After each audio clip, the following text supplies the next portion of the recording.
Hello mga boss, mga sir, mga master. At magandang araw po muli mga sir. At hito tayo at nag-saya ng ating evaporative condenser. Ang tawag po dito ay evaporative condenser. Nandito tayo sa loob ng evaporative condenser. Yun yung kanyang mga tube. Sa ibaba po niyan may louvers at parang strainer doon sa taas. Then pinakaibabaw yung kanyang blower. Then dito naman sa side nito, nandito yung kanyang pump. So ito ang tawag dito ay EVAPCO or evaporative condenser. Isa ito sa mga ori ng mga condensing unit na ginagamit sa refrigeration. So marami pang ibang mga klase ng evaporative condenser. So sa ngayon ay linis muna tayo. So linisan natin tong ating EVAPCO para sa susunod ng mga operation ay okay itong so pagkat tayo ng ng tubig. So ito yung madalas na ginagawa natin mga boss. So kailangan natin linisin para hindi mag-build up yung tulad niyan, may mga scale.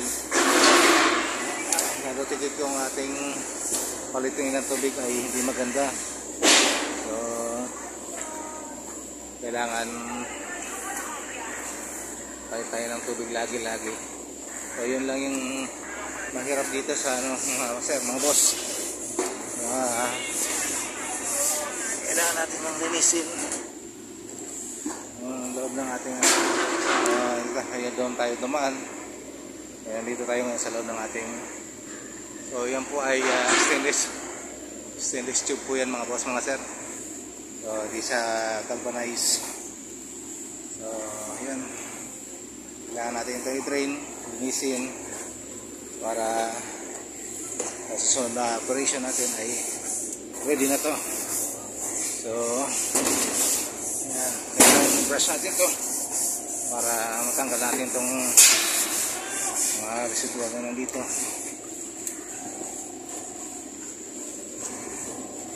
So yung mga boss, lang po ang medyo hirap pag ganito.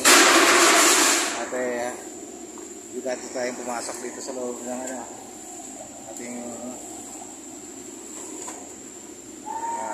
condensing unit. So ito medyo okay naman at hindi nga lang nakakatayo yung tao, pero medyo maluwag-luwag naman yung yung loob ng ating evaporative condenser. So nakagalaw naman tayo ng maayos. So kailangan talaga buhay reflect, buhay technician. So maraming nagsasabi kaya daw buhay natin. So sa totoo lang mga boss, minsan masaya, minsan mahirap at hindi naman lagi-lagi. So pero mas madalas talaga mahirap mga boss, lalo pag ganito sumusuot ka sa mga masikip na lugar sa area. So kailangan mo suotin lalo pag sa mga kisame.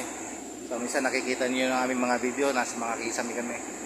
Lalo mga nagluluko yung mga ating solenoid na yung mga lumang unit.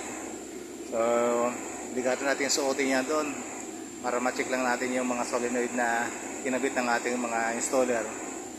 So yun po yung kaibahan ng installer at saka mga maintenance, mga ref-tech na technician na maintenance. So yung installer, pagkatapos nila mag-install, iwanan nila doon sa mga technician na on duty sa planta. So araw-araw yung chine-check ng mga technician paano yung mga ma-encounter nilang trouble doon sa ang ginawa ng ating installer. So ang installer, pagkatapos nila mag-install, pag na-commission na,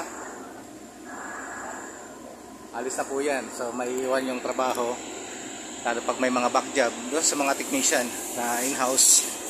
So mas nagiging yung komplikado yung sitwasyon kasi yung technician, lalo tigit kung bago yung sistema, hindi naman para-parehas yung sistema, minsan kakaiba. Ayun, makapay pa ng mga technician yan.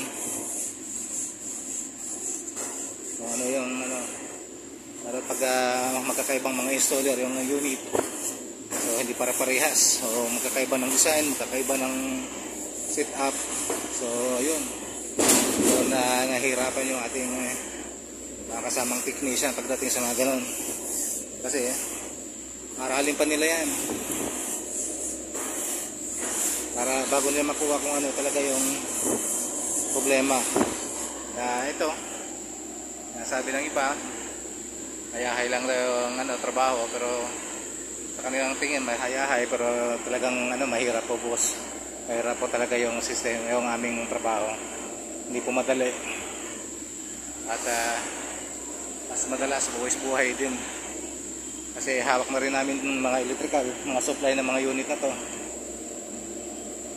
So kami na rin yung naglalatag ng mga linya. Mga power supply nito kami na rin. So yun. So ayan, pinakita ko lang sa inyo mga boss. Isang uri ng condensing unit. Isa lamang sa mga condensing unit. So yan. Ayan, so yan. Stainless po siya, pati yung pinaka frame nito is stainless. Then may lower siya dito sa ilalim. Yan yung pinaka sump tank niya. At nandun sa dulo yung pump. So may pump yan, nagsisirculate ng tubig paakyat sa taas. Then nandun naman sa ibabaw natin ito, yung blower nito, mga fan. So may tatlong fan na malalaki doon sa ibabaw. So yun mga boss, mga sir. At medyo mainit po dito sa loob. Tapusin ko muna. At hanggang dito po muna, maraming salamat po. At sa walang sawang pagsubaybayin nyo po. At pag-follow. Baka pwede naman po paki-like at paki-share lang po sa iba. Para po magtuloy-tuloy po yung ating mga video mga sir, mga boss. Maraming salamat po at magandang araw po muli.